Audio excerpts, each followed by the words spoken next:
जय श्री राम भक्तों। आज का प्रसंग है कि किसकी कृपा के बिना सिद्धजन भी अपने हृदय में, अपने अंतःकरण में छुपे हुए उस ईश्वर का दर्शन नहीं कर सकते। इसका उत्तर गोस्वामी जी अपनी कृति रामचरितमानस में दे रहे हैं। रामचरितमानस के प्रथम कांड बाल कांड के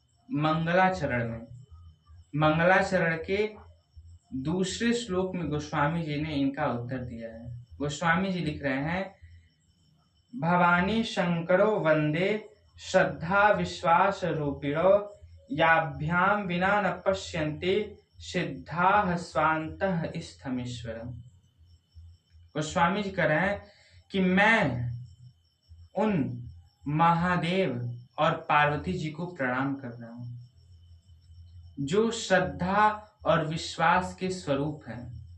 किसके स्वरूप हैं? श्रद्धा और विश्वास के। महादेव जी साक्षात विश्वास की प्रतिमूर्ति हैं और मां पार्वती साक्षात श्रद्धा की प्रतिमूर्ति हैं। और इनकी कृपा के बिना सिद्धजन भी अपने अंतःकरण में छुपे हुए उस ईश्वर का दर्शन नहीं कर सकते हैं। किसकी कृपा के बिना? महादेव और पार्वती जी के बिना। क्यों? क्योंकि शंकर भगवान स्वयं विश्वास के प्रतिमूर्ति हैं और पार्वती जी स्वयं श्रद्धा की प्रतिमूर्ति हैं। जब तक हमारे भीतर भगवान के प्रति श्रद्धा और विश्वास की उत्पत्ति नहीं होती है, तब तक हम उस ईश्वर को देख नहीं सकते। इसीलिए गोस्वामी जी ने कहा कि इनकी कृपा के बिना हम अपने अंतःकरण में छुपे हुए उस ईश्वर को देख नहीं सकते। क्योंकि जब महादेव जी की कृपा होती है, जब मां पार्वती जी की कृपा होती है, तब हमारे भीतर उस ईश्वर प्रभु श्री राम के प्रति श्रद्धा और विश्वास की प्राप्ति होती है, भगवान के प्रति भक्ति की प्राप्ति होती है। इसीलिए महादेव और मां पार्वती की कृपा के बिना हम प्रभु श्री राम को नहीं प्राप्त कर सकते, अपने भीतर छुपे हुए उस प्रभु का दर्शन नहीं कर सकते। और लौकिक क्रिया में भी यदि हम किसी कार्य के लिए आगे बढ़े हों और उस काम के प्रति हमारे भीतर विश्वास न हो और श्रद्धा न हो, तो वह सरल से सरल कार्य भी हमसे पूर्ति नहीं हो सकती। और कठिन से कठिन कार्य हो, परंतु उस कार्य के प्रति हमारे भीतर श्रद्धा और विश्वास है, तो उसकी पूर्ति, उसकी सफलता निश्चित है। इसीलिए गोस्वामी जी ने अपने मंगलाचरण में प्रथम में श्री सीताराम जी की वंदना, श्री गणेश जी की वंदना, सरस्वती जी की वंदना, उन्हीं के स्वरूप में श्री सीताराम जी की वंदना, और दूसरे श्लोक में गोस्वामी जी ने मां पार्वती और शंकर जी की वंदना की है। क्योंकि गोस्वामी जी राम जी के चरित्र को प्रकाशित करने जा रहे हैं, राम जी के चरित्र को लिखने जा रहे हैं, और जिनके चरित्र को लिखने जा रहे हैं उनकी भक्ति देने वाले महादेव हैं, उनको प्रभु श्री राम को देने वाले महादेव हैं। इसलिए सबसे पहले गोस्वामी जी मां पार्वती और शंकर जी की वंदना की है।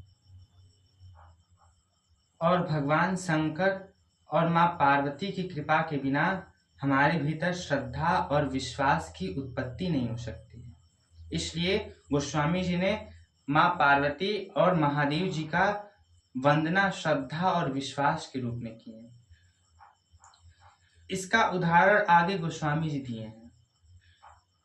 जब राम जी, लक्ष्मण जी विश्वामित्र जी के साथ ताड़का का वध करके यज्ञ की रक्षा करके जनकपुर की ओर बढ़ रहे थे, तो मार्ग में गंगा जी मिली।